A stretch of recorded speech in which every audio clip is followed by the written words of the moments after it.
你还记得18岁那一年的风乎舞雩吗？2026年5月，距离高考最后30天，也是高3的最后一个春夏。我们在漫长的雨水、题目和试卷当中尝试呼吸和伸展，像花朵和枝干丰盈自己。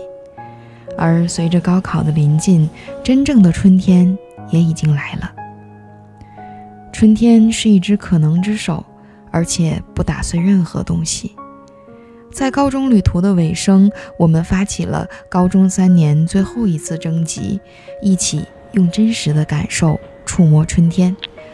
我邀请小朋友们在身边寻找一样东西，只要它能代表你对春天的感受，或承载你当下的心情，并把它贴在纸上的圆圈里。拆开一张张征集卡时，我收到了很多惊喜。有人用乐杜鹃和凤凰花瓣做成眼泪，写道：18岁这一年的春天是连眼泪都生花的季节。有人在纸上贴满教室旁的三角梅，18岁成人礼时保留的花瓣，或者把校园里被风吹落的四季花、火焰花、黄风铃、兰花楹贴成彩色的画。有人的春天是高3的备考历、考试的座位条和考号，是生病时吃的药和羽毛球的羽毛，是不可熄灭的向往。也有人的春天是咖啡和棒棒糖，和朋友一起喝的一杯奶茶。有人拼贴自己喜欢的歌词和句子，也有人收集全班同学的签名，或者请班里的同学留言，写成了专属的同学录。还有人在卡纸上挖了一个小洞，用这个洞接住午后穿过枝叶的阳光，收纳带着燥热气息的初夏晚风。或许春天也是一种无色透明液体，25度以下避光保存，用以封存一整个18岁的鲜活。我想起余秀华写，那么多人也像花一样往春天里赶。春天也是生长的季节，我们要把怎样的自己留在18岁的春天里？往后岁月，你又将成为怎么样的大人？所以我请小朋友们写下了对18岁自己的感受和给未来自己的话。18岁的自己是什么样的？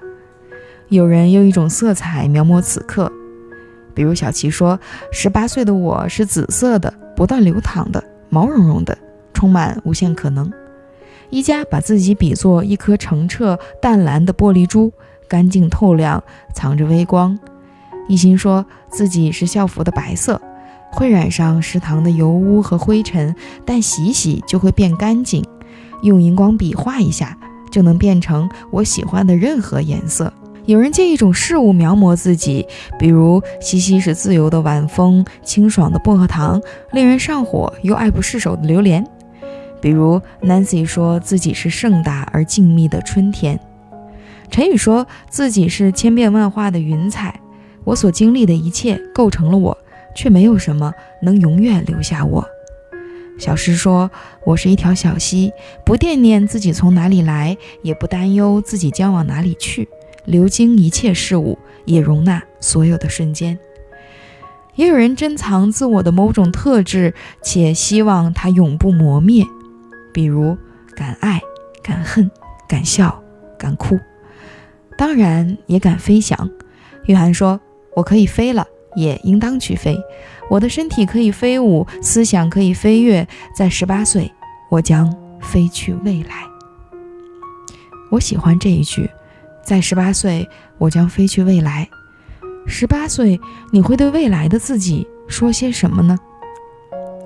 有人设想一种期待的生活，比如邹宇说热衷于出门走走，睡眠充足，运动规律，饮食健康，不为过去后悔，对未来充满期待。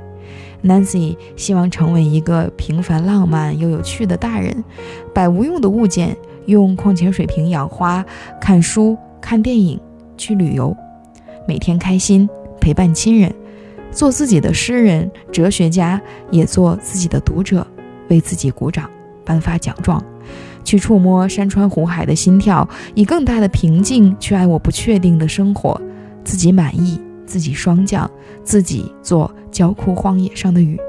允许自己像一块被晒暖的石头，什么也不证明。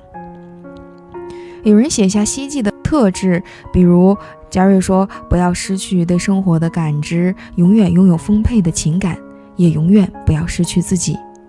陈宇说，希望你在平凡的生活里也不要失去浪漫，在日复一日的囚笼里也如飞鸟般自由。有人希望自己坚定包容，想做山间不羁的野马，哪怕瘦骨嶙峋，仍有一身坚硬的骨架。也有人勇敢地向世界挑战，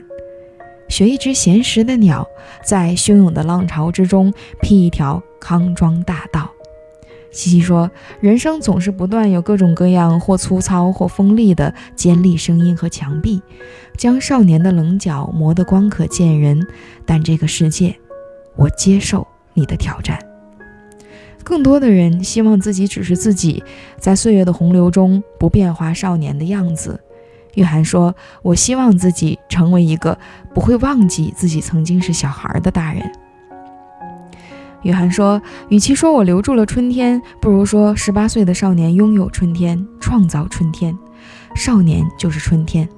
我所期待的不是长大后的那个大人，而是成长本身。我会做出很多选择，而这些选择将会把我引到不同的方向，指向不同的人，每一个都是我。我希望成为每一个。若希望太过渺远，就让我们祝福自己。